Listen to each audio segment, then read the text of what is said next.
Wait. We said last week we weren't going to get in trouble with the Saudi consulate. Which is why I put it as the opening act gambit of the pod. That and talking about the Syrian terrorist. We're so dead. AI is going to come and get this pod. We're going to be sitting on a bench and some bloke's just going to come up and be like, hello, how are you doing? And we're going to be like, no, we're dead. We're not going to have another check. We're not upsetting To Russia. Swindon. Salisbury. Whatever, I don't care. Hello, everybody. Welcome to the World of Wrestling podcast. My name is Rich, and as always, I'm joined by Tax Williams. Hello, everybody. You've had a hell of a week. It's been a bit pants, to be completely honest. However, on the other side of it, on the flip side, there's been so much wrestling that's been available to watch online. Obviously, I was unavailable due to family matters, but you went up to the New Japan Rev Pro Global Wars show. I did, weekend. yeah. How was that? It was really, really good.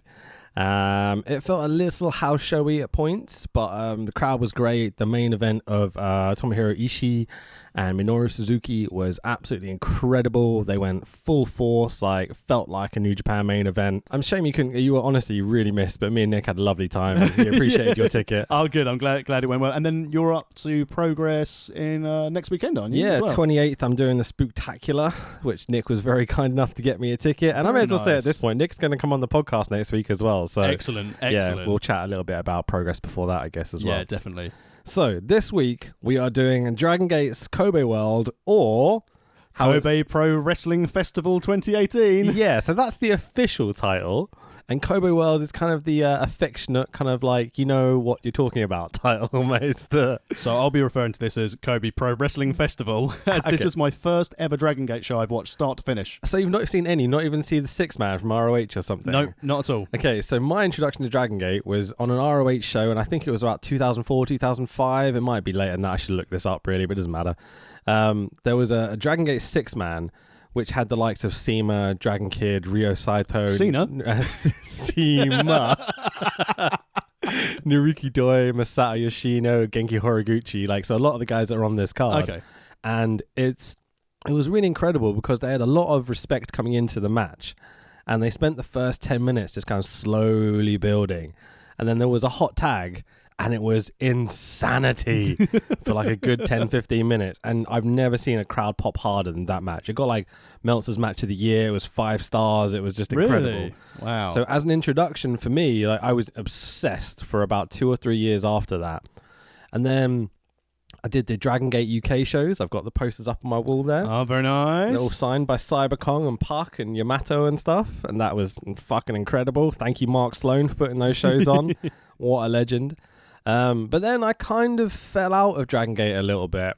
Maybe it's because I fell in love with British independent wrestling and New Japan, and there's only so much time in the day, you know. But so I've watched a lot of DragonGate, so I can maybe educate you a bit. I say a lot. I've watched a fair amount, I guess is the best way to put it. It was nice for me for this show because other than one chap who appeared in the AWA pod last week, which we'll get to later on in the card, I knew nobody. Wow, okay. On this card, start to finish. You've not seen a Stalker Ichikawa match before? No, but I'm over the moon now.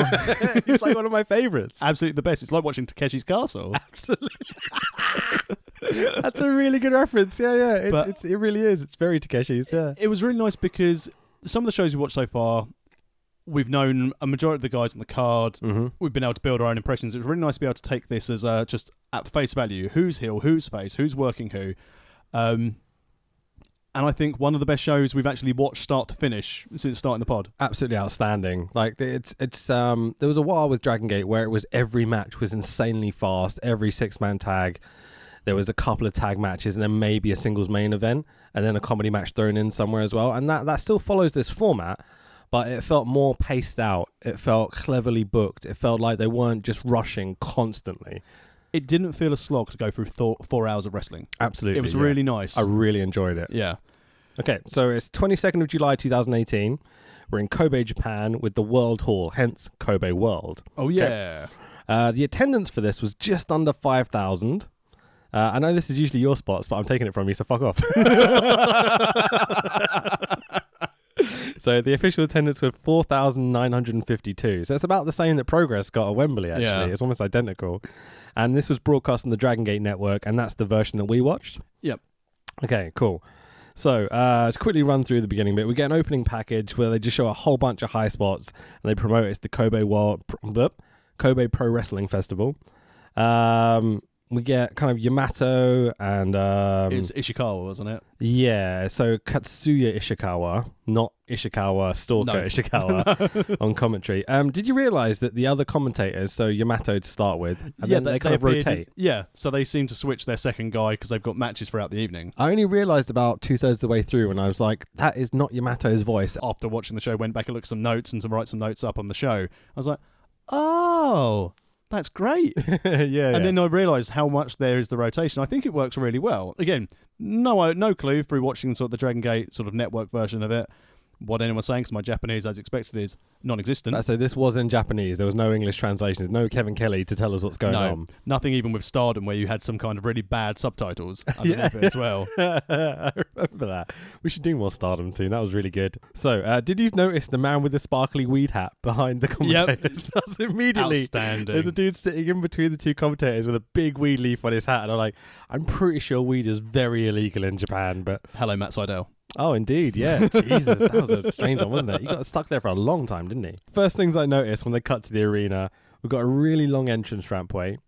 We've got a laser show. I love the laser show. Fucking awesome. It was so good.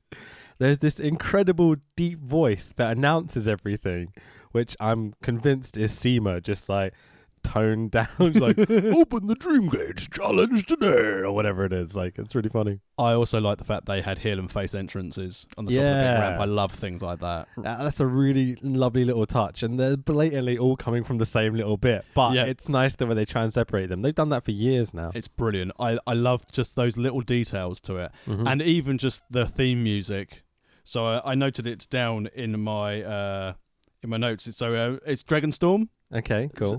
Performed by Jam Project. Oh, nice. It's proper J-pop. Yeah. It's so good. It's so great. I was in my mind thinking, I'm playing a computer game, but I'm also watching wrestling. So good. The music the whole way through this show is pretty awesome. They know what they're going for. They're not fucking about. No, and they found exactly what they want. Because as you said, the consistency, and it works. It just helped with the flow. There was nothing out of place in anything. Entrance music, production-wise, overall, were you happy? Oh, absolutely. I was going to say, the beginning, you've also got these sparkly ceiling lights, which the whole arena looks like it's sparkling and glowing, and the camera work, I'd say, is incredible. They're doing big kind of soft pull focuses from the crowd to the ring. They're darting the cameras around. I mean, it's not quite WWE level production, or is it Riptide in Brighton that have the steady cams and the overhead kind of MMA sort of level things? They haven't got any of that. It's very standard Japanese professional wrestling production. But the opening is absolutely outstanding. They do a lot of work. It goes on for a bit too long, I'd say. There's about 5 minutes of just music and lights and lasers. I was just into it. Embracing I was over the Japanese moon. I was culture. Looking around, trying to follow a laser like a cat against a screen, trying to tap it around. But I've put down, they've got focus pulls, they've got pans, tilts, and a huge long venue. And a big voice goes, "Ready, go." Yes. Absolutely outstanding. So before we get too much into this, how much of the background did you learn about DragonGate watching this? Do you know where they come from and how the stables work and such? Nothing at all. I noted down the various odd titles for their championships. Okay, I can explain all the championships and stuff. There's no problem with that. Okay, this pod's going to go long. That's fine. It's really simple and really easy once you understand how it works. So DragonGate was originally kind of formed by Ultimo Dragon, who I'm assuming you know from WCW. And cheers for the slip at WrestleMania 20 on the entrance ramp. Absolutely. Always gets some mentions. Mention his name. They trained a whole bunch of guys. It's called the Torimon Gym. Okay. So, and then eventually Seema split from Ultimo Dragon and took all the guys with him, essentially, and they created DragonGate. And so that's where it comes from. It's all based on this lucha kind of cruiserweight, light heavyweight style, as you can kind of tell. Yeah. I would say this is the most heavyweight orientated show I've ever seen from DragonGate. Oh, really? Yeah, much more heavyweights than I've ever seen before, especially in that tag. Yeah. Which we'll get onto. Well, yeah, good grief, it's so good. Yeah, that tag is amazing. It's a match of the year candidate for me. Definitely. Yeah, we'll get onto it though. The stables fairly regularly change. Right. So they have the long promos after the matches and stuff, which we'll get onto. A lot of the times, those are building tensions or creating feuds to the point where they'll explode and they'll just suddenly swap. So when I was watching Dragon Gate the first time, there was like Blood Generation and Muscle Outlaws and all these amazing names. Like, their names are so good. They're crazy. Those are all defunct now. They're all gone. Okay. They've changed stables maybe 10 times in the times that I've been watching, which is only, 10, 15 years? And so it's like, that's a lot of stable changes. But I suppose it keeps the product fresh. Yeah. And it's all based on gang wars, essentially. Yeah. That's how it's always been with Dragon Gate. It's always been like there's been like little factions the whole way through. Probably, again, a reason why the show was so enjoyable. It's simplistic. It's booking. It's that these guys think they're right. These guys think they're right. Let's have a fight, and whoever wins is the right party. Absolutely. I definitely think it influenced New Japan. Okay. 'Cause if you look at their current state, they've got basically gang wars. Yeah. Everyone's in some sort of stable, even like the New Japan kind of independent guys are in some sort of stable with Tanahashi or whatever. So we get more J-pop, Dragon Show, lights and all this sort of stuff. We get shots of the card, video package running down the card. What do you think about these flags at the entranceway? Oh, love it. Love a flag. Because they're like traditional Japanese kind of like army flags. I got concerned after doing Triple Mania when they had the flags walking down. We're going to see some people standing at ringside holding an urn. like people in fancy like burger costumes and stuff. So it's just nice to have flags for a reason. Right, let's get into the first match. So we open up with a 10-man tag team match of Gamma, K-Ness, Mondai Ryu, I can't pronounce this one, Sakakicha Boy. I'm sorry, my pronunciation's not going to be great. Do you want to try that one? That's Sachioko Boy. Oh, okay, that one was pretty good, man. My eyesight's not very good. I'm holding my phone too far away. And Brother Yashi. Brother. Against Hio Watanabe, Kaito Ishida, Shun Skywalker, who's a bit of a superstar at this point, Yuti, and Yuki Yoshioka. There you go. That's a lot of names. Coming to this one, the only guys I really know are people like Gamma, K-Ness, Brother Yashi, and Shun Skywalker, and UT. Because they're all guys that have been around a while. There's a couple of vets involved, like Gamma, for example, was in a couple of the big heel stables over the years, and was obviously like an evil character. And he's obviously got into that Japanese veteran kind of section of wrestling, where they're a dick, but they're loved because they've been around for a while. Wolf from Gladiators. Yeah, very much so. Yeah, that's a lovely way to put it. What I noticed about this match is it seemed to be everyone's very talented, but it was all there to get Shun Skywalker to the next level. It was basically like everyone was like setting him up for him to knock him out the park sort of thing. Absolutely. I mean, Gamma gets his spots in because he has to. He does the whole whoo thing where he lifts his hands in the air. That was insanely over when I was watching Dragon The crowd Gate. were into this. Yeah, just about. As well. I thought they were a little dead throughout the whole show, if I'm totally honest. But like their equivalent of WrestleMania or Wrestle Kingdom or something. No, I thought they were quite into it. I felt like the guys had to do a lot of cheerleading to get them to that point, I think it's, again, just from some of the other shows that I've been watching recently, again, maybe in comparison to what we've been watching recently. Yeah. We've watched some shit recently as well. Well, even in, you look at some of the WWE stuff at the moment. Again, we've both discussed this off pod that we haven't really had time to watch much of the WWE product at the moment, but the crowds just aren't into it. Fuck your World Cup up your fucking ass. For the crown jewel to be held in blank. Yeah, it doesn't exist. Yeah, we're not going to mention that country anymore on our broadcast, just in case. And again, wait. We said last week we weren't going to get in trouble with the Saudi consulate. Which is why I put it as the opening act gambit on the pod. That and talking about the Syrian terrorist. We're so dead. AI is going to come and get this pod. We're going to be sitting on a bench and some bloke's just going to come up and be like, hello, how are you doing? And we're going to no, we're dead. We're not going to have another check. We're not upsetting Russia. Swindon. Salisbury. Whatever, I don't care. So Gamma does his water gurgle and drool on his opponent. It still makes me disgusted to this day. It's so horrible. But I think that's the purpose, That and Paul Robinson's doing his little spitting in people's mouths. They're the two most disgusting things I've seen recently in wrestling. No thanks. Is it Chris Brooks does the wet willy as well? Yeah. He's literally drooling. I was like, can we just cut out spit spots in general? Like, it was not for me. So yeah, again, this is all about Skywalker, really. Do you think they copyrighted that name? Oh yeah, without a shadow of a doubt. George Lucas sitting there going, hang on, didn't I come up with that?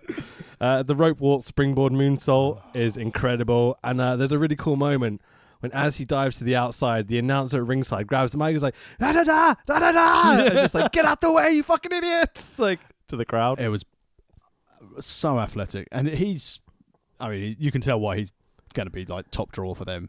This brings up one of my things about this show. DragonGate have a lot of established stars who are 35 to 40 at this point. I'll unveil a couple which I don't think you even realise how old they are because they're so athletic and talented.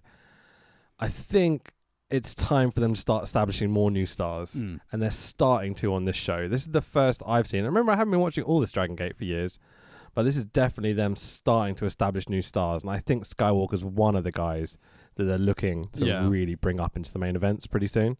I'd say so, based on the booking of this one. I'd be very surprised if he's not in the BraveGate sort of title contention very soon. The match is pretty awesome.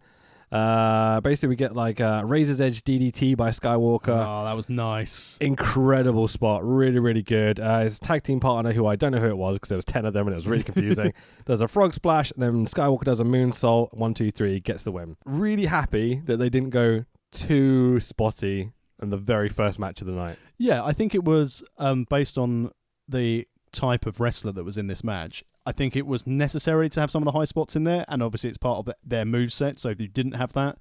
But with what I perceive some of the things these guys could do, the fact they reined it in because it was opening match, it was really nice. So again, then the high spots meant something when you saw them. Yeah, absolutely. So the couple of shows I have watched in between my kind of 10 years of DragonGate, this match in the past would have been 450s, double moonsaults, as many quick spots as we can possibly put in one after the other, no tags. 450 to make a tag. Absolutely, man. Like, I'm not even kidding. This sort of stuff would happen all the time in these opening matches, and it's really nice to see they've toned down that a little bit so that the crowd aren't exhausted by match 3 or 4, because that used to happen all the time with DragonGate shows. You'd get to those main events, and they'd always get great spots, but like the semi-main events, the 2 or 3 matches before the end, which are usually great, would kind of get overlooked a lot of the time. Yeah. So this is, I'm just really chuffed with how this show is booked. So next up, we've got one of only 3 singles matches on this whole show. Got Ryo Saito against Stalker Ichikawa. Hollywood. Hollywood Stalker Ichikawa. I forgot he added the Hollywood a few years ago. Oh man, this guy. I mean,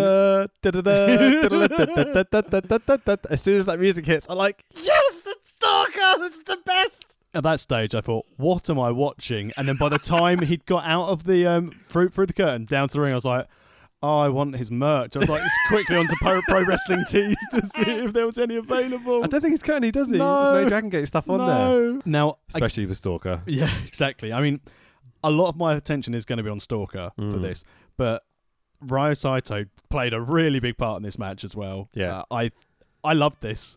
If we could understand what he was shouting at the crowd, I think we'd find him more appreciative. But because obviously we don't speak Japanese, it was very much the slapstick element from Stalker Ichikawa become more important, you know? The bits we focus on. I noticed as well they seem to spend a lot of time, again, with clever production to start with. You would occasionally see a rather large man sat in the crowd, which turned out to be South Korean MMA star Choi Man Choi. Man Choi. Yeah. That's bad notes and bad understanding of how to pronounce this. Don't worry. You're not really an MMA guy, are you? I enjoyed watching UFC in sort of the late 2000s. Okay, cool. I said we talked a little bit about McGregor and Khabib the other day, so you do watch bits and bobs. You can stay in touch with it. I dip in and out. It's not when I was watching it when Chuck Liddell, Randy Couture were in there. Those are the days, mate. Yeah. Matt Hughes. It was actually a wrestler against a boxer rather than everyone's kind of bit of everything, which is it's a bit boring. Everyone's nowadays. merged into one, which is why they're finding they struggle to make stars. Well, yeah, there is an issue, but that's a whole other podcast. But Man Choi, God, he's a big bloke. Yeah, he's an absolute giant. I did notice, though, from some of the production-y bits, that he took down his purification mask. Before he was actually on camera. So he had that on in all the other shots, other than when he knew he was going to be on camera, and it was down or even off. Do you know why Japanese people wear those? No. I always thought, so we're talking about if you're painting a wall, you'd have a painter's mask covering your mouth and face. I always thought it was because they didn't want to get ill. But it's actually, I learned recently, it's the other way around. It's if you have a cold or a flu, you're meant to wear that to stop other people getting infected. It's like a politeness thing. And the very first thing is Ryo Saito puts a wrist lock on Stalker, and Stalker almost dies in pain. He sells it like it's the worst thing in the world. Before we get too far in this, I want to do something with you. Can you describe how Stalker Ichikawa looks to like a fan that doesn't know who he is? I would describe him as someone, if you were to watch Takeshi's Castle and you'd have like the honeycomb maze and have someone who's dressed essentially as a bumblebee but in just black with antenna, that is how I would describe a Stalker Ichikawa. Absolutely. One of my favorite things about his gimmick is that he has ears on the sides of his kind of like, it's a mask that doesn't cover his face, but they're removable ears, a removable antenna and stuff. So occasionally he'll be put in a headlock and his whole face will start to fall off. I like the fact he lost an antenna during this match, and even during it, he like put his hand up to touch. He's like, "Oh, it's gone."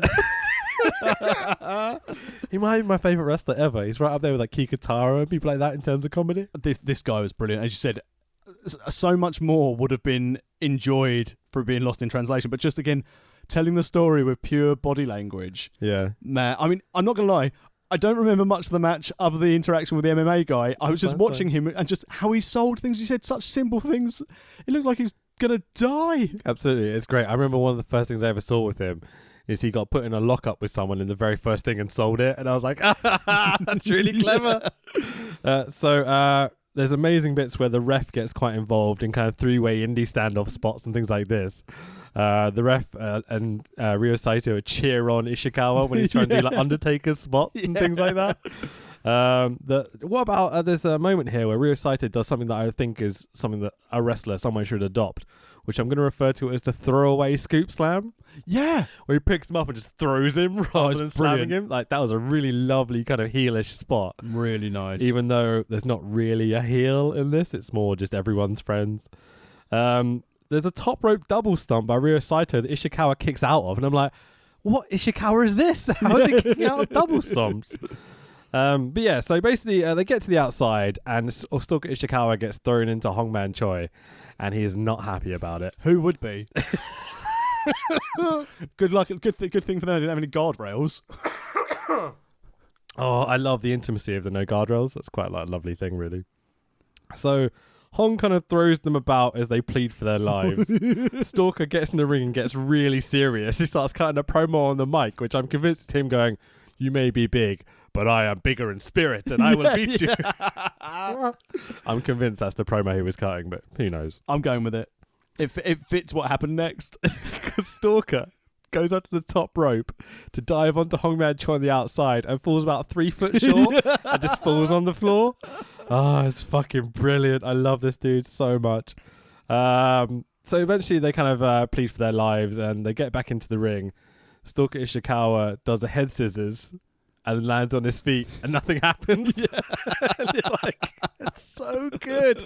But his expression of just like, why didn't it work? Like, I see other people do this all the time and they always fall to their feet, but fall to their back, sorry. Such a good storyteller. Absolutely hilarious. So they also go to the outside and they both run at Man Choi and then both stop short and plead for their lives and get back in the ring. Nice respectful bow and then off they go. Oh, it was absolutely genius, man. I love this. So, the finger up the arse thing. Do you know what this is? Concho? No, I just see it as a prostate test. Okay, so essentially that's what they're doing, right? So, to describe to someone that hasn't seen it, if you got both your hands, did little finger guns and put them together like this, right? This is great for podcasting. You then stick that up someone's butthole, right? It's called a concho. It's what Japanese school kids do and stuff to each other. It's like an Indian burn or something. Okay. Like, it shouldn't be called an Indian burn anymore, should it? That's blatantly racist. But you know what I mean? But it's like a wet willy or something of that thing. Playground japes. Absolutely. So, for example, either Show or Yo, I can't remember who it was on New Japan Show in America recently, did a concho in a match, and JR was just like, oh, that's interesting. I don't think he knew what it was either. So, what, the product or the move? Well, a bit of both. God bless you, Kevin Kelly, for saving that wrestling. Please don't bring Josh Barnett back. please just keep Kevin Kelly. I can handle JR and Kevin Kelly. That's fine. Wrestle Kingdom's only a few months away. Josh Barnett sat there with his phone waiting to be called. Dude, if they do JR and Josh Barnett for Wrestle Kingdom, I'm just gonna watch Japanese commentary. So that's what it boils down to. Yeah, fuck that shit. Anyway, back to DragonGate. So the ref slow counts. This is so funny, the finish here with the counting. I know. So, because he's butthurt from having the commentary done to him, he goes to do the 1, 2, 3, but can't do it because he keeps wincing every time he kind of goes to count. So both Ryo Saito and Stalker Ichikawa get up and complain that the count is too slow, even though Saito's being pinned. And you're like, what's going on? And so they try and get the ref to count faster, and they go like 1, 2, 3, and the ref goes 1, 2, 3. He's like, no, 1, 2, 3. And so eventually the ref does it. Ryo Saito rolls up Ishikawa, fast count by the ref, and your winner. So well done. Yeah. So well done. If there wasn't amazing wrestling matches towards the end of this card, this would be the one match I'd be like, this is my favorite. Yeah. Yeah. I mean, it's still... I think there's a big spot for of comedy wrestling in wrestling. Yeah, there needs to be. I think you need it to break up the card. Obviously, this is quite early on in it, but I think if you've got a long wrestling show, you need something a bit different. Because as you said earlier, based on what you told me about previous DragonGate shows, if it's high spot, hard-hitting action all the time, while it's great in-ring action, you're watching the same thing for 4 hours. Yeah, absolutely. Whereas this was a nice sort of, with all the entrances, with all the pomp and allure outside, you're looking at about 20 minutes, this match, which for a comedy match, they gave it a lot of time. But again, I didn't think it was 20 minutes. When I looked at like the time after the match, I was like, blimey. Flew by. Yeah. It was the fastest 4 hours of wrestling, and I loved this match. So at this point, I want to quickly bring up, do you know what the Open the Otawari Gate belt is? No. Okay, so they have a comedy exclusive championship belt, which I am now going to go and win. So it basically means the comedy belt, the comedy championship. So I think they hold comedy high value, which I think both we do as well, which I fully appreciate. I applaud. Absolutely. Title match next. Indeed, yeah. So open the Triangle Gate title match. Do you understand about the championships and triangle gates? And no, every time I see things like open the gate, I just look at Ichikawa and go, oh, come on, just open the door! Okay. So, but I'm assuming the triangle would come from, it's 6-man, well, it's 3-man tag belts. So, I guess we'll explain Trios belts, if you will. I probably should say this is the main event, but fuck it, let's explain it now. Okay, so the main championship is called Open the Dream Gate Championship, okay? I don't know if you noticed, but there's a literal gate on the belt. Yes. And there's these hooks that come underneath. Okay. So when you become the number one contender, you're given a key. Okay. And then that key opens the little gate on the Dream Gate belt. Okay. Which has a nameplate behind it, which is the champion. Right. Okay. Okay. So the idea being that you become the number one contender, you get your key, you win the match, you then open the gate. You get to take out their name and put your name on the belt, close the gate until the next contender comes along. But if you lose, the champion then takes your key and hangs it on the belt to show they've defended that belt. Oh, okay. Okay, so it's like a trophy, essentially. That's quite smart. Yeah. So that's where the kind of the concept of this open the gate comes from, okay? These triangle belts don't have gates on them, but they're still called open the Triangle Gate. Thank you very much. I was just about to say that. I was like, is it Trios Apologies. Gate or is it Apologies. Gate? So we've got natural vibes of Genki Horiguchi, KZ, and Susumu Yokozuka, who are the champions, against Antias of Masato Tanaka. What a legend. Oh my God, I can't believe he's in the show. Takashi Yoshida, who's used to be Cyber Kong, which I'll explain in a second, and Yasushi Kanda. I go Kanda. I think it's Kanda, yeah. So, two white British boys trying to pronounce Japanese names really badly. Not too bad, I don't think. So Yoshida is used to be called Cyber Kong, and he's actually on the right of that poster. Oh, okay. Do you see how he's got his abs drawn on him? That's how I do mine. This was my favourite gimmick for a long time. He literally comes out as like a robot character and would just pick people up as like a powerhouse and power slam them and stuff. So it's interesting to see he's dropped the gimmick now, I think, to fit with the gimmick of the stable. Okay. This is something that happens a lot. So when you join a stable, you don't just join it like as if you joined DX or something.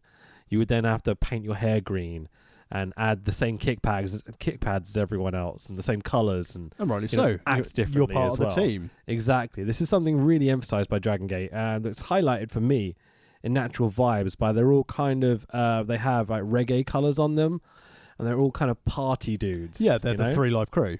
They're very much or are. 3 Count as well from old WCW. Speaking of which, just an opening package where Tanaka seemingly challenges Natural Vibes and joins Antias or something, because Tanaka is not a regular in Dragon Gate, I don't think. No, he's one of the only people I've known on this show. And if you watched ECW One Night Stand, his match with Mike Awesome. Of course, yeah. It's Even the original as well, from yeah. like Heatwave 98, I think it is. Yeah. Oh, bastards. He is a tough son of a gun, isn't he? Absolutely. The fact he's still alive and wrestling is astonishing to me, considering the spots he takes. The fact in he's his still matches. alive. Yeah, really, really. Like Yeah. the head dumps this dude takes is ridiculous. It's nice to see he slow down a little bit in his later age. Yeah, but I think that's more through the booking, not through his personal choice. Yeah, maybe. So Natural Vibes come out. KZ has a mic and shouts things like he's a DJ, kind of trying to get the crowd going almost. They do the handgun confetti explosion. He shoots his handguns and the whole confetti explodes behind him. I was like, oh, that's awesome. And then they get in the ring, and I did not see this coming at all. They do a dance routine. Oh, it was so bad. I was laughing my tits off, mate. I absolutely loved it. I thought it was It's great. the sort of thing that if you're going to do that and you're not supposed to be comedy, choreograph it better. Well, it wasn't that bad. They're old boys, you know. Genki Horiguchi's been like a nasty heel and stuff. I don't care. If you're But going to to see him dance, dancing with his dread and stuff, it was pretty funny. don't ruin the sanctity of dance. Oh, spoil sport. I'm disappointed. if there's only one negative I have about this card in my notes, it was genuinely this dance irks me. Aw, but it's like, you know, cheesy Japanese culture stuff. Like, they love this. I expect this. We had it on Stardom as well, remember? Yeah, but then it was funny. Sexist. Yep. I hate men. This is the first time we get the formal intros and pose for the photograph as well. They love a formal introduction. I thought this was really nice. This didn't irk me as much as the dancing. No. Okay. I love stuff like this because it's all ceremonial and it's. Do you not think it kills the momentum of what's happening, though? Well, I think someone tried to do something dastardly. Well, you can talk about it. Go on. Well, I again, this is the first time I'd seen any Dragon Gate, and throughout the card when we've got other title matches, obviously you've got these presentations, flowers being brought out. Yeah. But the fact that Antia's attack during the ceremony, I thought, oh yes, Yeah. a proper dirtbag move. I will say there's a couple of moments in this show that Dragon Gate does the things the opposite of what I complain about a lot with pro wrestling, which I love them. So this is, yeah, good. Excellent Heels work. attacking people during a ceremony. Because why would the heels be standing Perfect. there? Absolutely. Why would they? Absolutely, dude. So KZ gets beat up for the vast majority of the match. He does a really good job of selling, considering he's like the leader of the stable as well. I thought this was an unusual move for Antias to be beating up, kind of the equivalent of like, you know, who's a stable leader. Roman. Yeah, there you go. They beat up Roman for the whole vast majority of the match, which is kind of unusual. I'm disappointed that after a show with such good wrestling on it and good characters that I chose to pick Roman Reigns to appear on here. Then again, I did mention John Cena earlier, so Mate, who cares? It's all good, mixed story. So that means that's getting cut. I'll leave it in now just for that. So there's one controversial moment here for me, and it's not the dancing. So I'm just going to call him Cyber Kong for now because that's how I know him. So Susumu Yokozuka and Cyber do a headbutt spot where they literally goes shh and they clunk their skulls together. It's like, have you not learned from Shibata's mistake? You just heard it and it was awful. Have you not seen the clip of Shibata's busting his skull in and not being able to wrestle anymore? Like one of the guys with the biggest potential of any pro wrestler ever. No. Ruining his career with one headbutt. Like, just stop doing headbutts. Yeah, in general, any wrestler, headbutt's pointless. Like the fake one where you put your thumb over them and you headbutt your thumb gently. Like, yeah, fine. Couldn't give a shit about that. You're still headbutting something. Yeah, but when you go skull to skull, No. like, No. that thud kind of sound that happens, like, oh, it's disgusting. And I think you can see it more in wrestling crowds now that in even 10 years ago, you'd hear that and the fans would go nuts. Yeah. And now it happens, the fans were like, ugh. Yeah, can you not Yeah, that. chops, fine. Yeah. Everyone loves a chop battle, but Because those are going to sting, but they're not going to end your career. yeah, You know? or potentially life. Yeah, like the whole thing with pile drivers and stuff. Like, I'm a bit iffy about certain people doing pile drivers. Yeah. You know, like Gary Von Erich. Jesus, last week that was so bad. We did the pile driver with his head in his knees and just like, oh. Absolutely dropped him. So the finishing sequence is insane. Mainly Susumu Yokozuka and KZ are exchanging lariats and elbows with Tanaka and Cyber coming into a few of their own as well. Very, very stiff, strong strikes during this match. The finish comes when KZ gets blue misted to the face by Cyber, which I didn't know Cyber did this, but he does now apparently. But doesn't go down, interestingly. He kind of sells it, but not really. KZ catches Kanada across his shoulders, flips over, grabs the leg for the pinfall. It's kind of like a roll-up cradle sort of pin. I don't know how to describe it. Have you got like an actual name for this? Yeah, it's with the Skied Schoolboy. Okay. It's the note I got from here. As in Skayde. Yes. That's Skyder. Skyder. Yeah, he's the guy that trained Schoolboy. Mike Quackenbush and a whole bunch of the Shikara guys. Ah, there you go. He's like a legendary Mexican luchador. So on the subject of history of Mexican luchador and in general just some of the moves we see here. So again, a lot in Mexico and predominantly more maybe in Asia, you see wrestlers using mist, so the coloured mists. Yeah. Am I right in thinking the different colour mist has a different meaning? I have no idea. Oh, I was hoping you'd be able to tell me because I'm sure I read somewhere once that each mist means a different thing. And I keep thinking, have I just made that up? If the mists have any sort of meaning or the colours mean anything, let us know. We've got our Twitter, so World of Rest Podcast, which is WRES. You can find us on Facebook, which is World of Wrestling Podcast. Find all of our links on www.worldofwrestlingpodcast.com. And if you want to bother us individually, you can hit me up on my Twitter and my Instagram, which is @TheTexWilliams. And what are your bits? Mine is Rich Be Thy Names. That's my Instagram and my Twitter. So yeah, if you know Twitter, as I call it. on the Twitter machine per Bully Ray.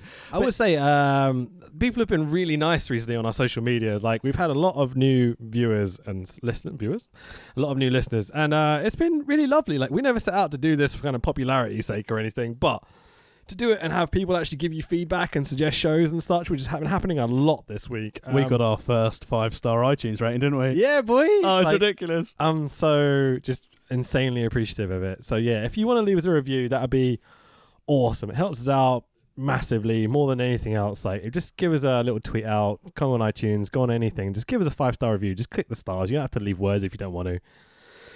And also, thank you as well for people who've been suggesting shows. Yeah, we've got some good ones. Good ones. Super J Cups and stuff. Super J Cup 94 is going to be added to the list, so we'll be doing that one very soon. Absolutely. Right, so this triangle match was really, really cool. Natural Vibes win it with the cradle roll-up thing. Skyder Schoolboy, as you call it. Or if you pronounce it bad like me. Don't worry, mate. It's fine. I only know that because I watched Shikara a lot for a few years. So Cyber tries to steal the belts at the end, but the ref won't have it. And we get a big formal presentation at the end. Again, keeping that heel gimmick up. Yep. Absolutely love it. So, and TS, big heel stable, top heel stable of the company, which is important to remember for your main event. Just put that out there. I can't remember off the top of my head, so you may have to cut this part out. It's all right. One of the people who were in Antaeus, I think, if I'm right, I've got the right match, I refer to him as Japan the Anvil Neidhart. Because the bloke in there who's just got like Jim Neidhart with a coloured beard. Was that that's this Cyber? Yeah, that's the dude who I keep talking about. Yeah, it's bright blue. Yeah. Japan the Anvil Neidhart. That's that guy. Yeah. He's like my favourite wrestler. I love him so much. I feel bad calling Japan the Anvil Neidhart now. It's okay. What's his actual name? Let's refer to that because his new gimmick. It's Takashi Yoshida. There you go. If you want to look him up. Yoshida the Anvil Neidhart. So I noticed at this point we're an hour into the show with 4 matches down and there's 5 matches to go, but 3 hours left. They're like, well, yeah, they rushed through a lot to start with. I thought interval rushed. Huh? I thought, no, there might be an interval for an hour. I don't know. Was there an interval? There was about a 15-minute Oh, okay. ish, suppose, a time. I'm interested how I didn't even notice that, but it doesn't matter. So we come back to our Open the DragonGate Championship match. So this is like the equivalent of the Intercontinental or US or whatever you want. It's like the mid-card table. Did you know there's a weight limit for this belt as well. What is the weight limit for this? The weight limit is 82 kilograms, which is 187 pounds. I cannot wrestle in this division. No, me neither. I was thinking, who was it the other day? It was the Trent Seven, but out on Atlas Championship Open Challenge. I was like, oh, we made that weight limit. We can do this. I'm happy I'm a cruiserweight. I can wrestle on 205 Live. That's good. I can do that. Oh, you went to 205? Ouch. I don't think I am. I'm convinced I'm not. I'm currently walking around at 194. Hey, look at you. I'm like 220 at the moment, I think. Like, I'm fat as fuck right now. That's what we need for the tag team, though. What a fat dude. I'll be the young high flyer. Get that 450 out of the bag, mate. £450, yeah, right. That'll be our tag team, the 450, our combined body weight. Got Yokozuna sitting in the back just helping us out. So we're going to open the BraveGate Championship match between DragonGate. Oh, for fuck's sake. That's the name of the company. We're going to open the BraveGate title match between Dragon Kid, who's the champion, and Ita, who's like the up-and-coming underdog, who's part of Antius as well. So he's very much the heel against Dragon Kid, who's the forever face in this company. And how could he not be a face? Look at him. He's fucking awesome. He's also called Dragon Kid. Yeah. What did I call him? Dragon Gate again. No. I was just saying he's also called Dragon Kid. You'd never have like, oh, who's that nasty heel? Oh, that's Dragon Kid. He's a really naughty boy. Okay. So considering he's called Dragon Kid, how old do you think Dragon Kid is? At least 50. He's 42, dude. No way. Yeah. Considering how good he is and the spots he can pull out, the Dragon Ranas and stuff. Dude's 42. If I'm 42, I'm sitting on my fucking sofa and like eating. I turned 35 yesterday. I could barely get out of bed. I'm so insanely impressed with how good he is. So the opening package highlights the fact that they were friends and Ita joined Antius and kind of unmasked Dragon Kid. So his face is still hidden. They didn't unveil his face, but he's constantly unmasking him, ripping the mask off like a dastardly heel that he is. So at the beginning of the match, a small child gives Dragon Kid flowers, and Ita so much. Grabs them and destroys them instantly. Again, do you notice how, like with Cyber earlier, they're doing the same things because they're in the same stable. Yeah. So they will act the same. Like, it's very cleverly done. Like, I really appreciate these little nuances. Very, very sensible. And again, logical booking, as you said. We're all part of the same team. We act the same. We dress the same. Absolutely, man. Yeah, totally. So they do another formal presentation with the photo op. As we kind of get on, so Ita's... I loved Ita's chair. Just in for the presentation, just poured it out. Do you notice how it was gimmicked towards the end of the match? Okay, we'll get on to it. So Ita spits water in Dragon Kid's face to start. What colour mist is that? I was thinking Gamma won't be happy. It's the early match early, drooling water on people. Ita tries to unmask Kid straight away, but doesn't get away with it. Kicks out of the Dragon Rana at one point, which I was shocked by. So Dragon Kid also kicks out of a Vertebreaker and a super kick combination, which I'm not sure anyone should ever kick out, totally honnly. No. Protect the big finishes. A Vertebreaker as well. Like that's a move that's kind of banned in WWE and stuff. So I'm not sure you should be kicking out of that. There's a filthy unprotected chair shot with the gimmick chair. So the chair, do you want to describe it? Go on. Well, basically the chair is sort of white framed on the outside, black seat element of it with the letter E with a nice warning, do not enter E sign. It's got to be for Ita, right? Oh, yeah. Yeah. Or don't go to the E. Well, that maybe, I don't know. Secret messages here. Yeah. And basically, he put him in the turnbuckle and he go to hit him with the chair. And the seat just flipped off into the sky, into the sparkly lights of the ceiling. It looked excellent. Oh, my God. It's like so brutal. And again, didn't hold back. Just absolutely twatted the guy. Just wailed his head off. And I don't like seeing unprotected chair shots, but once on your biggest show of the year in a championship match, like I think you can get away with this. Well, again, and it's from a heel. Dastardly move. I've done everything. I've tried to give you, I've kicked out of your best. You've kicked out of my best. Here's a chair. Then into the salamander. Oh, is that what it's called? Yeah. Excellent. I just put like rolling prawn hold because it's like basically that's what it was. So he does it off the second rope as well, which is really, really cool, man. I've never seen that before. Really, really nice. So 1, 2, 3, and new Open the BraveGate Championship Ita, who unmasked Dragon Kid straight away. And the young boy's in to try and cover Dragon Kid's face and stuff. But, and then he ripped the towel off as well. Yeah. Oh, Ita runs over, grabs the towel, yanks it off of him. I love this match. Yeah, me too. I really enjoyed it. The pacing of it was really good as well because it started slow and it really built. Start to finish, everything took one gear up every single time, and it was really nice right until the finish. Considering Dragon Kid's matches are usually crazy high spots, and he's done a lot of the time in those 6-man tags. Okay. I think Ita coming up, again, one of these new younger stars they're starting to bring up to replace these guys, I think. I think it's nice to see a different style in Dragon Gate. Yeah, but this match, start to finish, I loved it. Absolutely. Controversial. This was my favourite match of the card. Really? Okay. Purely just for the storytelling and the in-ring. There was nothing other than the chair shot. And again, I appreciate it's a gimmick chair and it's biggest show of the year. Everything they did, moves are perfect, no botches, didn't know who was going to win throughout. Loved it. Yeah, really clever. I think this might lead to unmasking Dragon Kid on his retirement, maybe. I suppose he's been going for forever, I guess. A long, long time. He was one of the original class of the Tournament guys. Okay. So yeah, he's been there the whole time with Dragon Gate. He's been so loyal to the company as well. There's a lot of these guys are incredibly loyal. Like, to run through a few: Seema, Dragon Kid, Doi, Yoshino, Yamato. They've always been Dragon Gate guys, like the whole way through the company. It's very impressive. Do you think, because obviously they've done so well protecting Dragon Kid and throughout his career, is it a case in potentially this promotion that there would be another Dragon Kid who would take over the mask? Is that the sort of thing they do, or is essentially Dragon Kid would become unmasked and that would be his retirement and that would be the character gone? Interesting, because they do that a lot in Japan. Like Tiger Mask 4 is the current one. I don't know is the honest answer. They've definitely got masked luchas coming up as stars. So Skywalker, for example. I was going to say, would they give Skywalker the nod? Maybe. He's definitely got the potential to be. I've only seen one match of his. I'd like to see a singles match, see how good he is at pacing and storytelling, you know? But would they not want to create their own new character? Or do you think the name value of a Dragon Kid would be more valuable to people like Dragon Gate? They've certainly got a lot of guys on this card that could potentially be Dragon Kid too. I think Dragon Kid's still a good 5 years off retirement. And he's still excellent. He's still really, really fast-paced in the ring. Very lovable still, very good at telling stories. It's not like with Tiger or even Liger at the moment where they are really slowing down, you know? Yeah. Like you see Makabe wrestle nowadays and he's still Makabe, he's still awesome, he's still lovable, but he has slowed down a lot in the last couple of years. Shout out to Liger, who's going to be in the opening match of Rev Pro show debuting on Free Sports tonight. Oh, nice. The opening match is him and Chris Brooks. Yeah. They posted. Check out Rev Pro. I learned that this is it's on TV, on the internet, sorry. Oh, is it going to be on there as well? TV Player is the app. Okay. I don't know whether it's going to be on demand. I hope it is.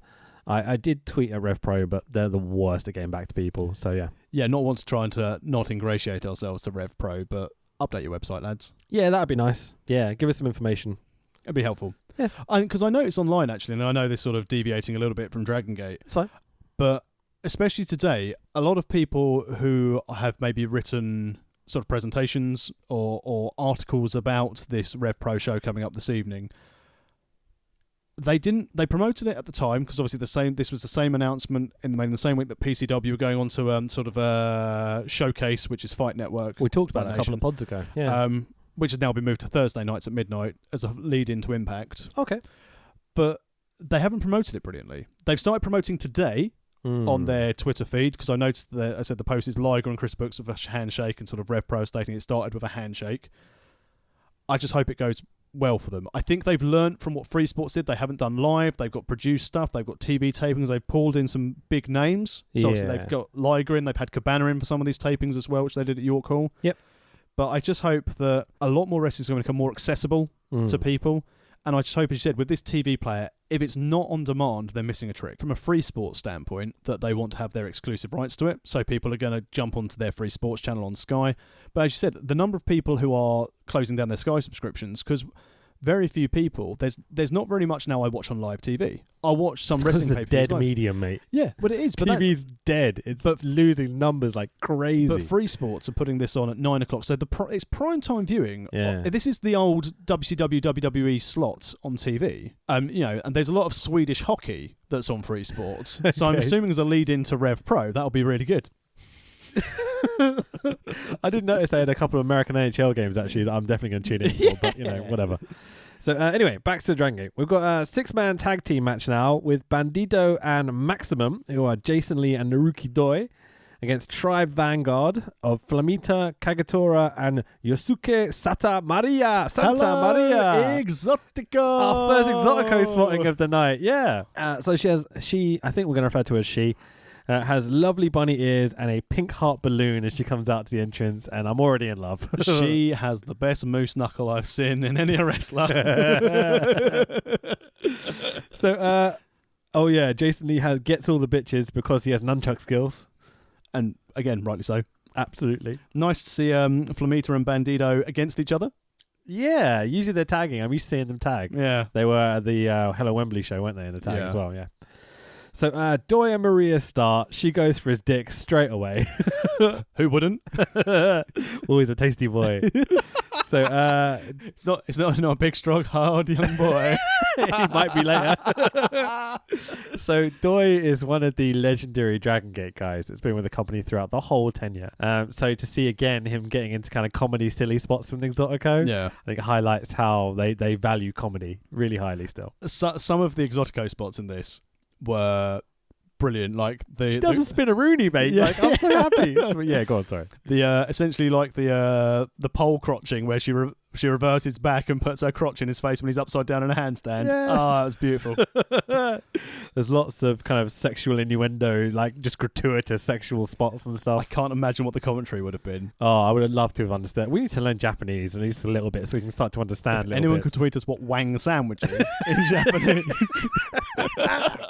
Wang sandwich. Maybe we should get some merch on Pro Wrestling Tees.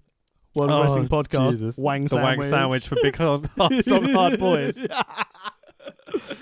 Welcome to the Tex Williams Merch Centre. To be fair, yeah, you've done merches. Who did you do your merch with? I used Octomuffin. Okay, of course. Merch. Yeah, shout out Octomuffin. Use them for your merch. They're really, really good. Yeah, octomuffin.co.uk. Don't upset them, they'll break your face in. Nah, size alright. If he's not angry, yeah, he's a lovely guy. Don't wrong him. I once heard a story about, he told me a story about him getting kicked out of a show that he was promoting. I was like, that's fucking hilarious. So, I don't know where to start. So we get lucha springboards to meet each other in the ring when Flamita and Bandito do it. It's really, really cool the way they both get tagged in and they both lucha into each other. You're like, oh, that's awesome. So good. All these people are fucking insanely good, insanely talented wrestlers.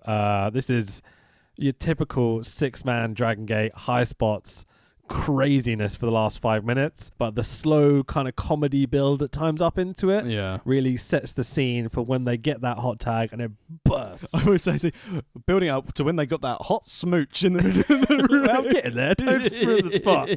We get lots of crotch offense by Maria. I'm referring to it as crotch offense. But then Maria takes the vast majority of the punishment from the dudes, which I'm sure she's loving. I'm just going to quickly run through this.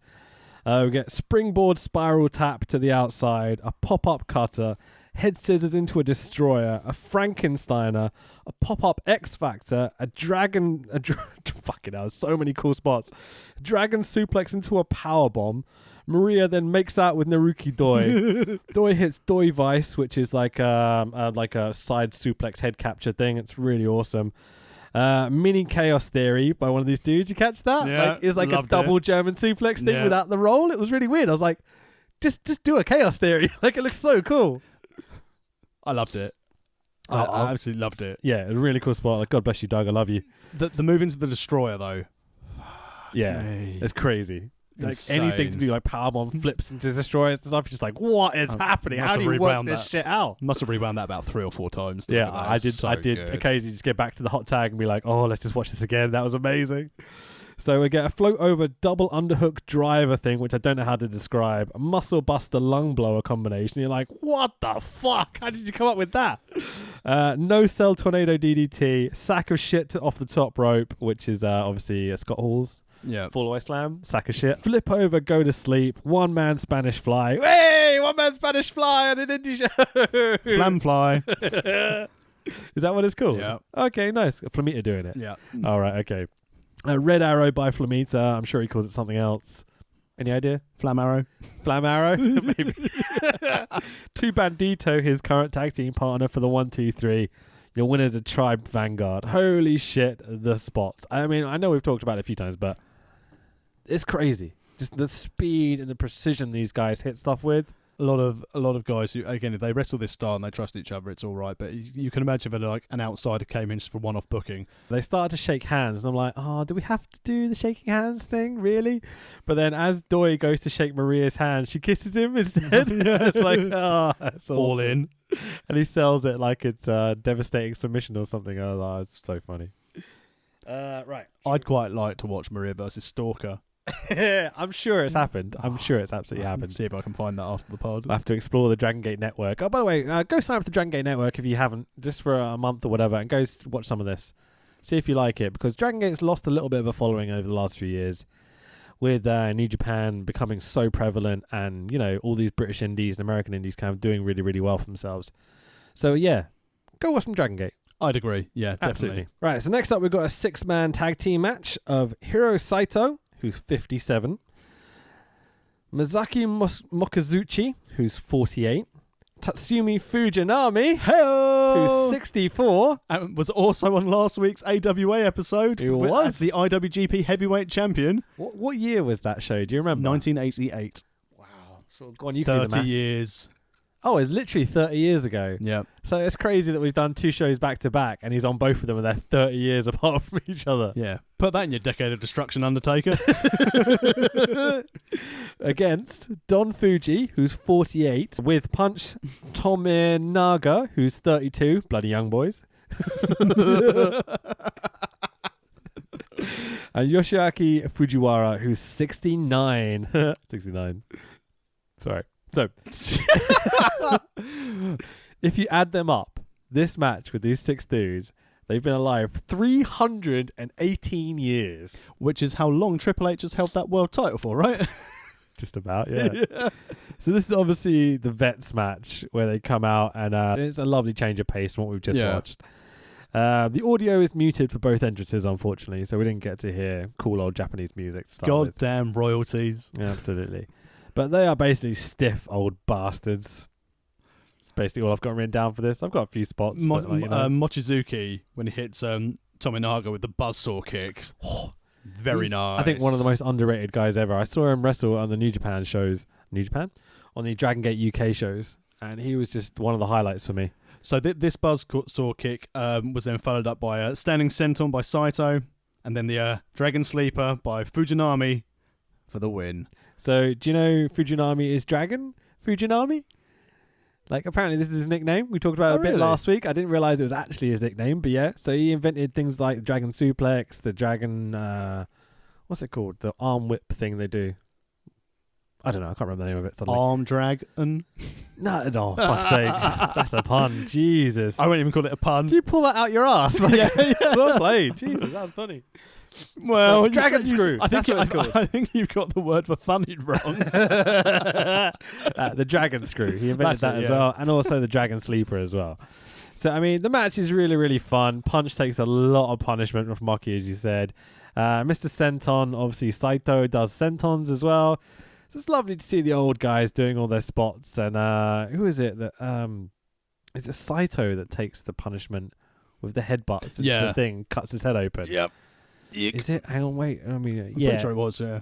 Oh, no, it's... Was it not? It's the other guy. I think it's Fujiwara, actually. So winners are Hiro Saito, Mokazuchi, and Fujinami. Match is kind of fun but silly, and there's not really much to go over, I don't think. I think these kids have got a future in this business.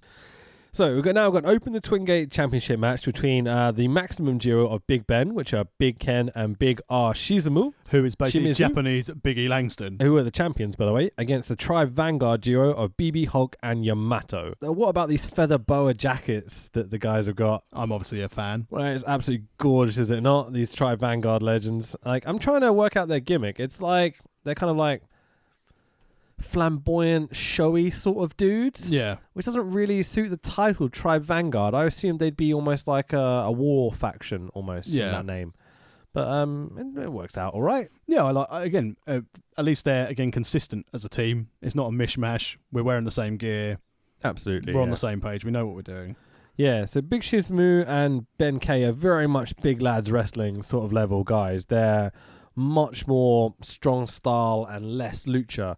which I'm not used to seeing in Dragon Gate. So again, it was a nice change. I was going to say, do you think this is the direction they're going to go? Because as you mentioned earlier in the pod, that New Japan have sort of taken a lot of their audience, a lot of their fan base, because obviously Dragon Gate was so sort of 100 miles an hour all the time. Do you think this could potentially be a slight turning point where they're going to be a bit more regular like they are here with Kobe World? I definitely think variation is a positive thing for Dragon Gate. So I'm hoping that they do. I'd like to see... They've definitely brought in more comedy over the years, which is absolutely excellent.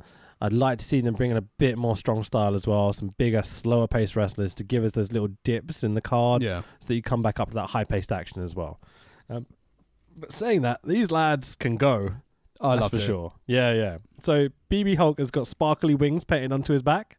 That I was a big fan of. I've got those shaved in my back hair. And again, we get a full presentation in the photo op. Ben-K and Yamato to start. It starts out very slow-paced, technical, and they're getting very, very tense. They're very good at building up the tension between these two teams, even though there doesn't seem to be much of a story coming into it either. Did you also notice that the crowd were really built into the tension? Yeah. As well. Like, generally, I think they was done through the wrestling as well that I was very impressed by. I couldn't quite explain how, but... You knew there was something going on. Through how their mannerisms in the ring, just... it's not even a case it was like hold for hold or a dominant tag team. There was just something different. I can't put my finger on it, but I was sitting there going, "Oh, this is building to something." How they're going to get there, I don't know. But the fact is said that the crowd, it was a different atmosphere for this match. I wonder whether it's the younger tag team of Big Ben, bigger, strong style, lovable characters. Who have to impress their faction leader in Doi against two guys that are very established and have been top guys for a long time. So you've got that story of, can these guys pull this off? You know? Yeah. I think maybe that has a lot to do with the tension building in the match, and they really play off this as they kind of get through. Like occasionally the maximum guys will run into each other and things, you know? So it's like they're not quite perfectly aligned yet, almost. Yeah. Hard to say. So I did notice that both teams are also wearing silver and black gear. There were times during this match when, especially if there was like double team moves, I was thinking, why is he hitting his partner? Oh, wait. Yeah, if you don't know who they are, you don't recognise them, that can be a problem, I'm sure. I'd like to see maybe the Tribe Vanguard guys change their colours up a little bit. Yeah, as you said, I mean, I'm a fan of the Feather ring jackets. Who doesn't? Yeah, absolutely. Yeah. But I think the ring gear itself, it doesn't leads to what I'd consider to be like, oh, here's this nice heel faction. Yeah, totally. Yeah, I kept thinking that a few times during this match. As amazing as it was, a little change up in the gimmicks or the characters or whatever might have made this easier for a casual to follow. Yeah. Which being your biggest show of the year, you are expecting more people that aren't watching week to week to watch this, you know?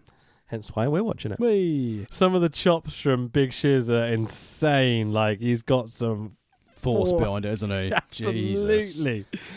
Big Ben works over Yamato. We get a hot tag to BB after all the tension. And off we go. We're back into this rush to the finish sort of scenario. Again, I've just written down a whole bunch of spots. Let's quickly run through them. So double toe pick on helos, double top rope drop kicks, power slam, top rope heart attack drop kick. That was fucking awesome. Amazing. Sky high, D'Lo Brown. Damn it, D'Lo. Brain buster, Yakuza kicks, pump handle suplex, angle slam, huge spinning German suplex, huge spinning power bomb. Like Big Shiz with his spinning variations on power moves. Yeah, that was super cool. So the shot put slam. Yeah, absolutely. So good. Yeah, dude, it's incredible. I'm questioning again, how do they remember all these spots when they start firing them one after the other and they're all in sequence? There's only one fuck up in the whole thing. Yeah, you'd never get some guy who isn't speaking the native tongue to be able to do this. Do you think it's just meticulously planned beforehand, or they're just calling it? I reckon there's like a run of the spots that's practiced. Yeah? I reckon there's a run, especially the tag team ones, definitely. If it's individuals doing their sort of run of spots against their opponent, possibly on the fly, but I think the tag stuff, because it's so much going on, I'd assume a degree of coordination is going to be needed there. What, literal rehearsal sort of stuff? So they've actually got in the ring both tags and run through these spots. I wouldn't say. I'd say it's more out the back. It's a case of they'd be saying, right, we're going to do this move, this move, this move, this move. What are we doing? This move, this move, no, this way. Okay. And sort of drum it in that way. They only forget one spot here. Ben K and BB have to repeat a clothesline kind of spear spot. Yeah. Where they obviously just run into each other, drags him down to the ground, and they get away with it. It's not obvious. Yeah. But if you've watched any pro wrestling in the past, you would know this was a mistake. But aside from that, everything is insane. The tension in the crowd is huge. They've got real heat. The crowd are really into it. And considering this is a very respectful Japanese crowd, the vast majority of the show. Yeah, they're getting up for it. Big Ben almost win a couple of times. They get really, really stiff towards the end of this match. Ben runs the ropes 3 or 4 times, but Yamato kills him with a knee strike. Like, Ben kind of goes to slide in almost. Yamato just literally stiffs him so squarely in the face. Like the recoil on his neck when he did that. It was like, it's a proper holy shit moment where I had to pause and be like, oh, let's just stop for a second. That was horrible. But it's amazing that earlier we were like, oh, don't crack heads. And now we're like, oh, this massive knee stroke. Like, that's so cool. Yeah, maybe so. Because I think it was to like the chest jaw. What am I saying? It was directly to his face. So we get a destroyer, no sold by BB Hulk. And I'm like, no. Shaking my head. Yeah, that's maybe one step too far. But in this situation, you can understand it. The fighting spirit scenario, blah, blah, blah, blah, blah. Fighting spirit means shit in a destroyer. It's in the name. Destroyed. Oh, I've got fighting spirit. Yeah, Fuck really. you, Austin Aries. Fuck you. Why Austin Aries? Did you not see the finish of Impact? Oh, that he just got up and walked away after in the fairness, finish. I would, because that move's shit and Johnny Mundo, Impact, Blaze, Parkour is a wanker. What was the finish? The Starship Pain Starship nonsense? Pain. Oh, God. Yeah, okay. well, that's a different conversation for never on this pod. Yeah, exactly. Because it's 2 wrestlers I hate. So we get a leg captured choke slam by Big Shuzi, and that is crazy. Like, he takes him literally halfway across the ring for it. I've never seen a choke slam like that, which got a big, again, holy shit moment from me. A monster choke slam by Big as well. Double super kicks by Big Ben. We get a super kick pile driver combination by BB, and gets the 1, 2, 3, and new champions, the Tribe Vanguard, BB Hulk and Yamato. That double kick is called the First Flash. Oh, that's a cool name. Nice. So I like that. That finish again. You know, the fact he kicked out after the first Flash. Yeah. First Flash, doing well there. Post-match, Naruki Doi's at ringside and looks super disappointed in his boys that didn't get the job done. Did you also notice that wasn't Doi's hair silver earlier in the night? Yeah, it's changed. Yeah, he's now got black hair. I thought this might be a gimmick change. That he'd come out and shit on his boys and go heel or something. So he's changed the hair colour to suit. But I think he just had like non-permanent colour in his hair. And from a commentator standpoint, the fact you can start night in commentary and end up as a tag team champion, that gives me hope. Absolutely, mate. You can do it one day. Someone book me to win a tag belt? That's how wrestling works, right? I ask a question. You plead and that's what happens. Yeah.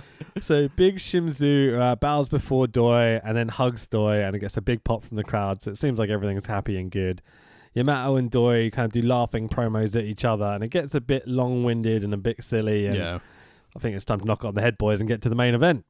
Oh, yeah. And again, now we're, 3 and a bit hours into this card? Yeah. And I've not been bored. I've watched this thing over two sessions, rather than like piecemeal like I've done with some of the pods which have been really tough going. Yeah. And the only reason why I didn't watch this full on is that I got halfway through and I was like, I want to keep watching, but it's 11 o'clock and I've got to get up in probably like an hour when my daughter chooses to wake up. Absolutely. Yeah. But such a good show. That was my match of the night. Oh, really? I would honestly put that as a match of the year contender as well. Like, I think those finishing sequences especially were absolutely outstanding. The tension they built, like with not much of a story it seems either. Yeah. I think they did a really, really, really good job. I think the stuff with Doi on the outside, expecting stuff from his guys as well, and them not quite achieving leads to more storyline. The only reason I pick the DragonGate IC title, Open the Brave, over the Twin Gate tag match. Twin Gate, was that right? Twin Gate, yeah. Over the Twin Gate match is, I liked the more subtle build in the singles match. It definitely had more of a story, that's for sure. As we said, the way that the crowd were just eating out the palm of their hands for this, anything they did was just Now, as we said, before we head into the main event of the evening, do you think from a booking standpoint, because we've been very complimentary of how the show's been booked, do you think putting the tag match before this main event could have hurt this main event? I probably would have put the veterans match after this, so you had a bit of a break, and then go into the title match. because there's nowhere near as much heat going into this main event. No, I mean, I think because we get video packages for this, so you've got the backstory of clearly Takagi. You're talking about Shingo. Just refer to him as Shingo. So we've got Shingo basically or how I might autocorrect refer to him as Shango. Hey, Papa! Like, Papa Shingo! Papa Shingo. Yeah, Shingo. So we've got Shingo. I'll start again. So obviously, you could tell with the video packages, this main event was going to be a big deal because you've got Shingo going after the Open the DreamGate Championship held by Masato Yoshino. Yep. The story, again, without even being able to understand it, is heel, disrespectful, chasing, good guy, company man. Just come back from injury as well. Really? So Yoshino came back from injury, won the King of Gate and won the Open DreamGate Championship all in 1 year, I believe, leading into this match. So I think this is his first defense against Shingo. Okay. So Yoshino is one of the guys that have been around DragonGate for a very, very long time. He's referred to as Speed Star, as you can kind of tell by his insane speed in the match. Shingo is much more your brutal heavyweight sort of character. He's actually about 5 years younger than the rest of these guys who have kind of been with DragonGate for a long time. Has a really good look as well. Really, really good look. The big fucking mohawk thing as well. The power mohawk. I love it. Yeah, really, really cool.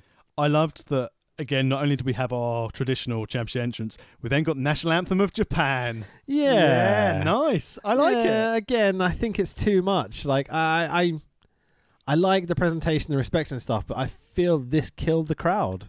I really think they lost a lot of momentum coming into this because they had too much pomp and circumstance. See, I like this similar to how I like AAA with the flag procession at the beginning. Yeah. While I think it's crap, I like it because they do it every year. Okay. So, I mean, again, when you've watched DragonGate in the past, would they normally have national anthem before the main event? Don't know. No, not usually. I think this is just a Kobe World thing. Okay. Yeah, I can't remember ever seeing a national anthem before a main event. I should also mention this was sung by Lillian Garcia. I thought you were actually going to go for it then. So we've got Maximum against Antias. Well, you thought I was going to sing the Japanese national anthem. We'd never pod again. You never know, mate.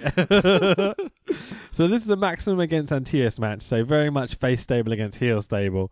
Shingo is the leader of Antias. So Ito early in the match, he won the Brave Gate from Dragon Kid.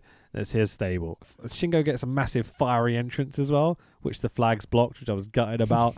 But when Speed Star with his 80s kind of awesome guitar solo-y music comes out, he gets this amazing pyro, which I've never seen before. It was like a sparkly fountain thing almost appearing behind him.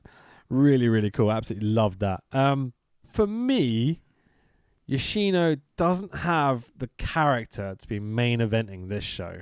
I got the impression that with Shingo against Yoshino, Shingo was the star.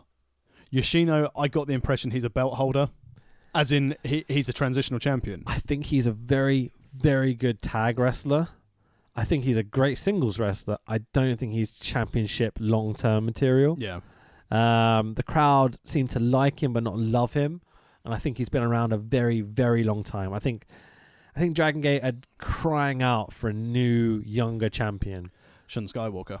Maybe, like, in due time, I believe he'll be right there. I think more likely you'll see Ita, Ben K, KZ maybe, those sorts of guys coming up.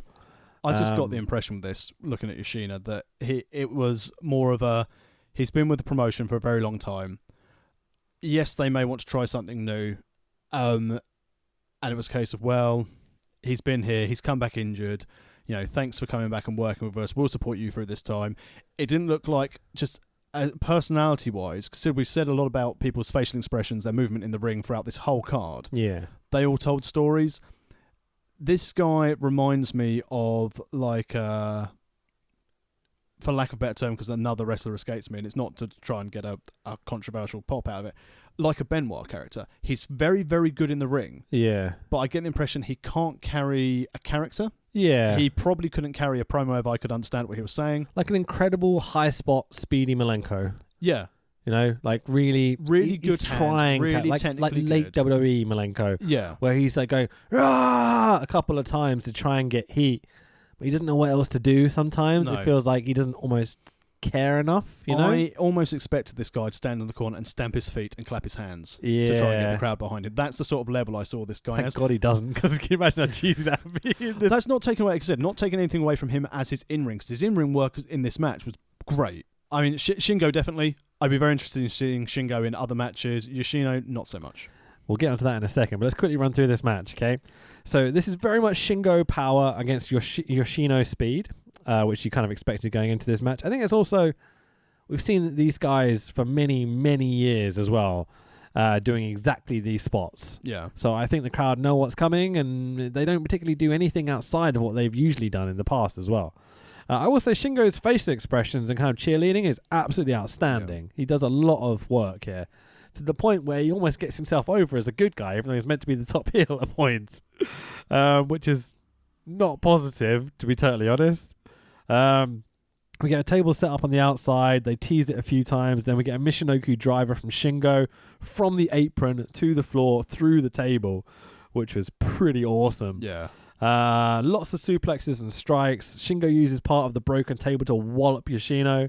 Yoshino does the top rope drop kick. I think it's one of the best top rope drop kicks I've ever seen in my life. Yeah. The way he delays, and it's like whoop, boom, like 2 feet to the chest. It's like the feed stopped. Yeah. when he did it. Incredible how he gets this hang time, even at this age as well. It's pretty impressive. Shingo gets an arm catcher Death Valley driver off Brett's rope. That's absolute killer. Yoshino kicks out of Made in Japan, which is the twisty kind of driver thing he does. Yoshino keeps going for Shingo's arm to try and get his finish. He locks in the Sol Nociante, I'm going to say, which is his kind of like twisty arm capture submission thing. Shingo powers out, though. We get sliding elbow by Shingo. He does lots of sliding lariats and elbows. It's kind of his offense. Yoshino kicks out of a delayed Made in Japan, which he really shouldn't have, because the second time he's hit his finish. But, you know, biggest show of the year, main event. I think we can excuse it, you know. Huge lariat by Shingo, and I do mean huge. The force he hit absolutely decapitated him. It was crazy. Shingo doing all he can to get the audience invested at this point, and they're there with them, but they're not as invested as they were for the I think they're a bit knackered out by this stage as well. Maybe so. 4 hours in, like we were 5 hours at Wembley, and we were a bit like, oh, but that match was incredible with Warren Bay. This was not to that level. No, you know. So we get a serious slugfest spot, as you'd imagine, with the main event for a Japanese promotion. Then we get a kind of like speedy slugfest where Yoshino's just running around Shingo, just hitting these strikes. It's insane. It's really difficult to keep up with. Hits the lightning spiral, which is his like proper big like impact finisher. Jesus, what a lariat by Yoshino this time. Absolutely knocks Shingo off his feet.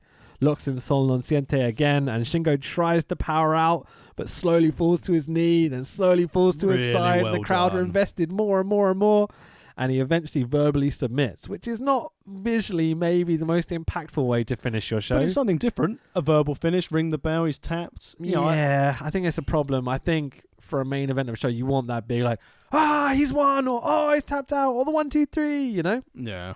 But I don't know. It's still really good.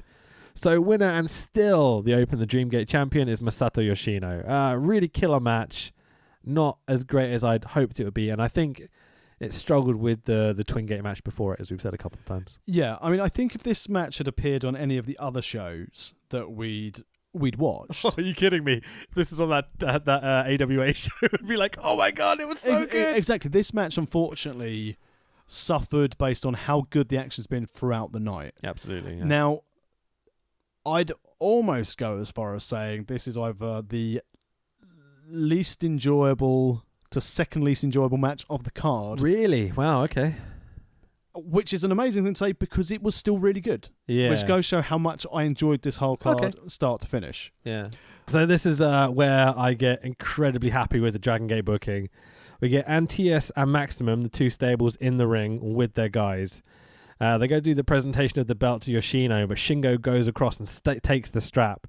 He goes to applaud Yoshino and give him the belt, but then goes to put the belt around Yoshino's waist and smacks him over the head with it, like the brilliant heel that he is. Slightly weak belt shot. I'm so happy they didn't shake hands. It was so good.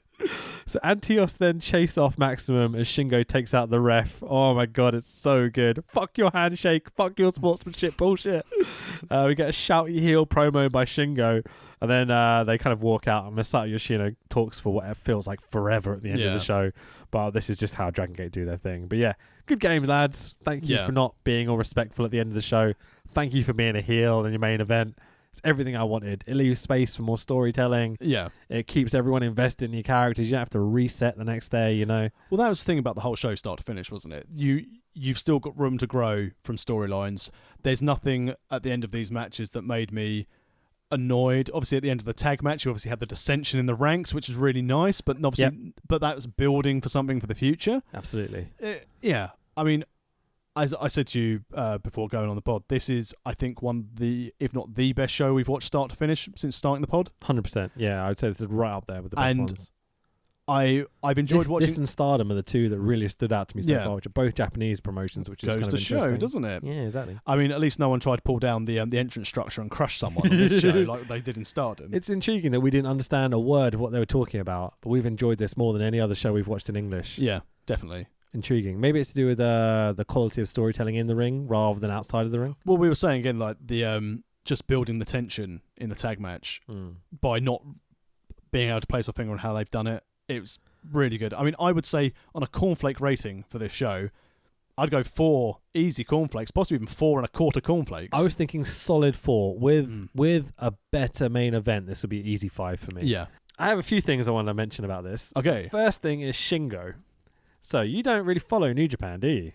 No. Guess who appeared in LIJ the other day? No flipping way. Was it good to Papa Shingo? Shingo has jumped to LIJ. He's now part of the New Japan roster. Wow. So that is a huge loss to DragonGate. Massive. It's one of their top guys. And considering this was only 3 months ago. Yeah. And they built like a big main story feud with him. Bloody hell. That's why I think he's putting over guys in the main event.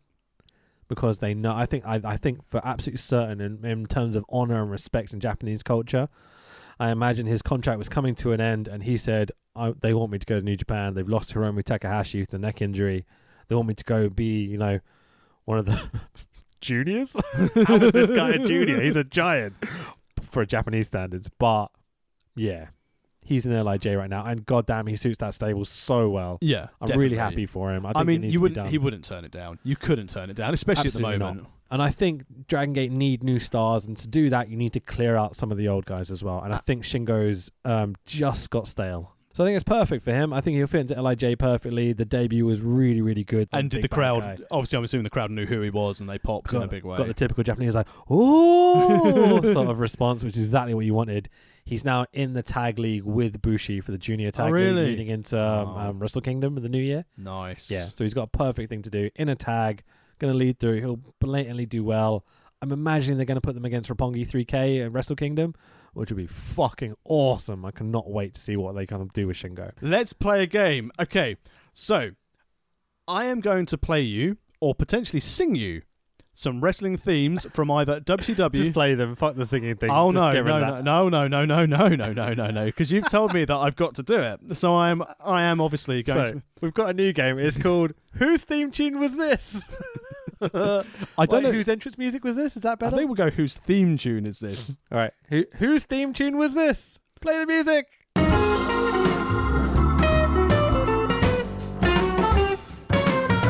Today, I'm either going to perform or play you can't wait for this. theme songs from either WCW or WWFE. Okay, cool. And I've got to guess whose song it was. Yeah.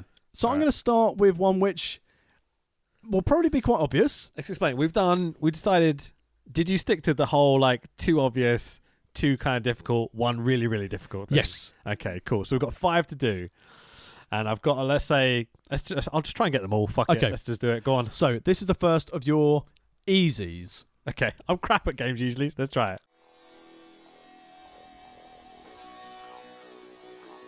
Oh. Easy? How is this easy? It'll become easy. Okay.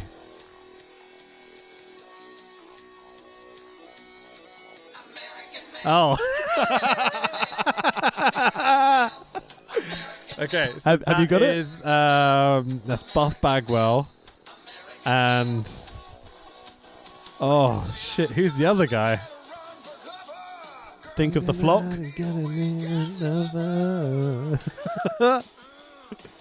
The flock. It's not Raven. No. It's not Saturn. No. I mean, you've got. The song. I've got Buff Bagwell. Come on, Yeah. that counts. That's good enough. It's American Males. It is American Males, and it was Who's the other one? Scotty Riggs. Oh, Scotty Riggs. Okay, cool. I couldn't remember who it was at all. I honestly, I didn't even know it was Scotty Riggs, if I'm honest.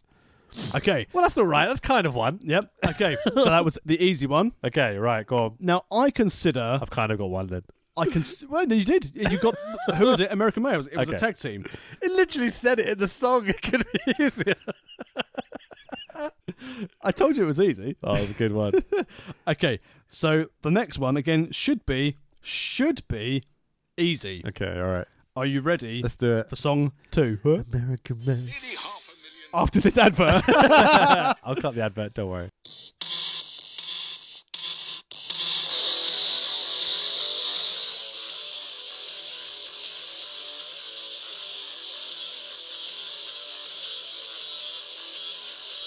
Huh.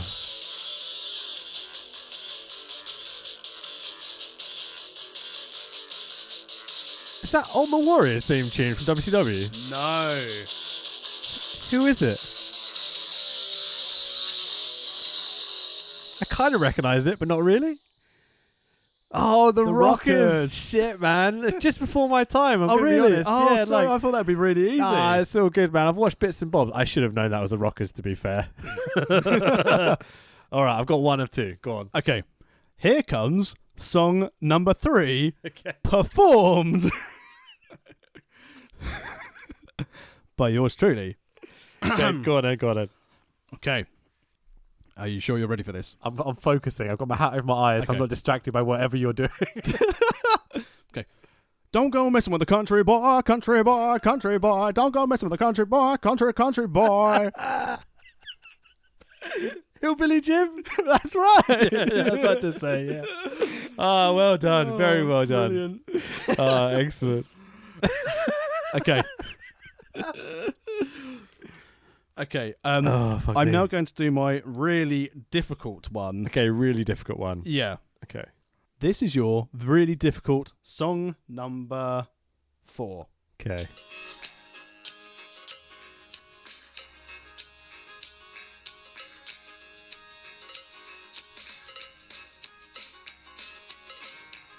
Oh, I've got a couple of ideas. WWF? Yes.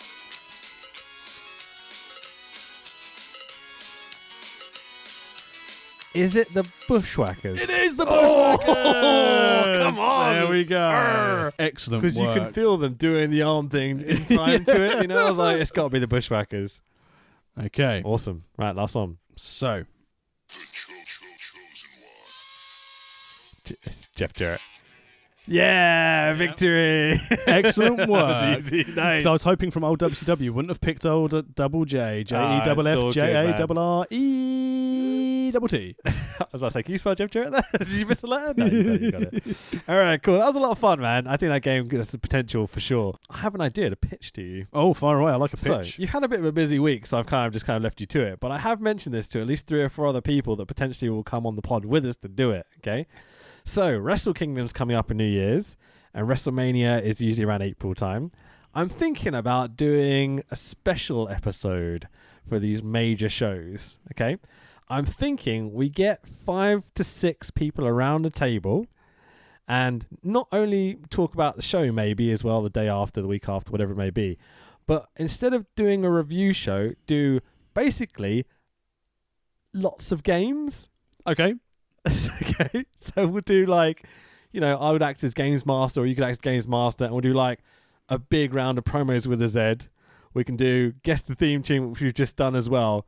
Maybe split off into teams and such, and do describing games Excellent. with each other. Love a bit of faction. Yeah, so I think we've already got Smart Mark Blake involved. I think we've got Nick involved. He's going to be in next week with a show I'm going to announce in a minute. Do you think that's a good idea? Yeah, I agree. I love a think it'd bonus be a show. lot of fun. I think maybe we could do the reviewing part, just the two of us. Yeah. But then record with a whole bunch of people in a separate location or something like that. Yeah. And so we could do a big silly show. I agree. I have a game in mind, which I guess I'll talk about now, which is called 1 True 3. Okay. Which is not something I invented, I'm going to be honest. This comes from Tell 'em Steve Dave, a podcast I listen to regularly, which is like the Friends of Kevin Smith. I think I mentioned it to you before. Where basically each person comes up with 3 things. It's called my bluff, essentially. Yeah, okay. So you have one, it has to be wrestling based. You have one real thing and then 2 things you get to make up.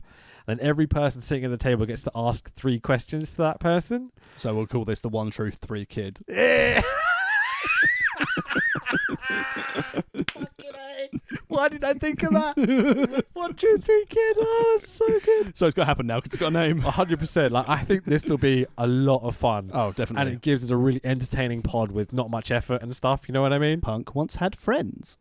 What? Colt Cabana was good at wrestling. No. As in like a story, a personal story about you. Oh, okay. So I have examples, but I don't want to waste them because I want to use them for the pod. We will save them for 1 Truth 3 Kid.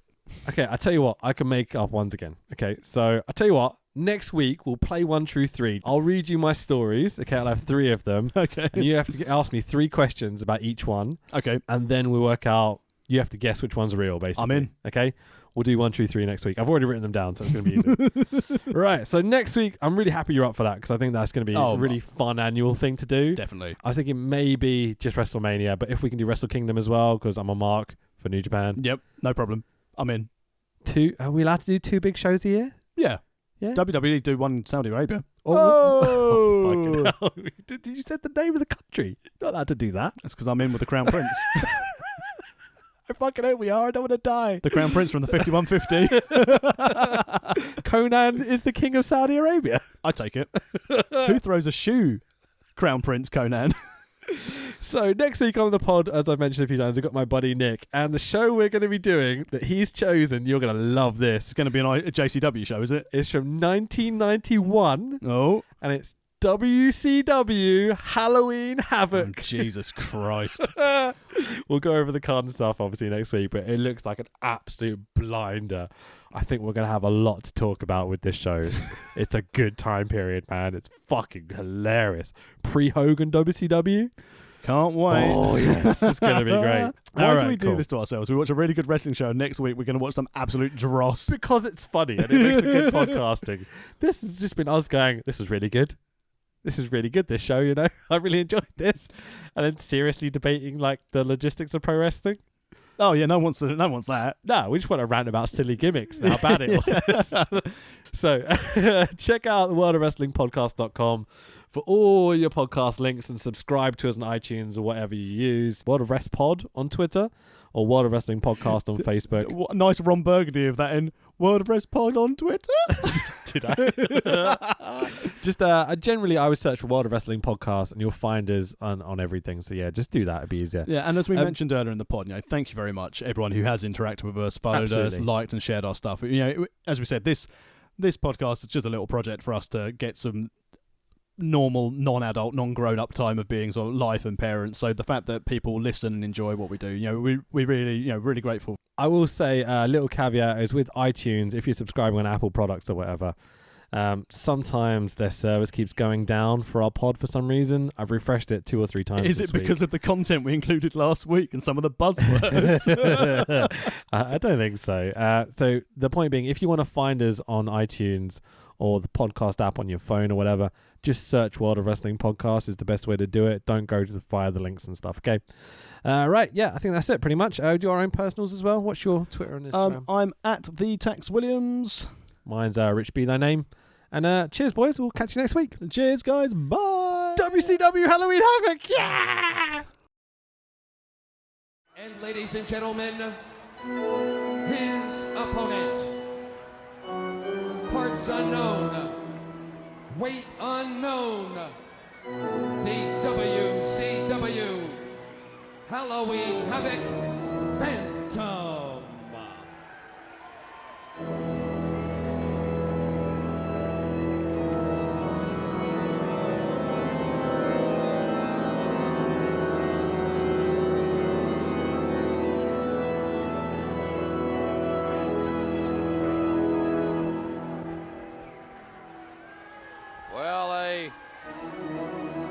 See, I can't. I'm trying to see, fans, as you are at home.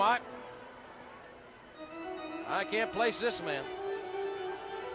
What an entrance, huh? Only thing we need is Christine Dye to sing a couple of bars for us. And he is attacking the Z-Man.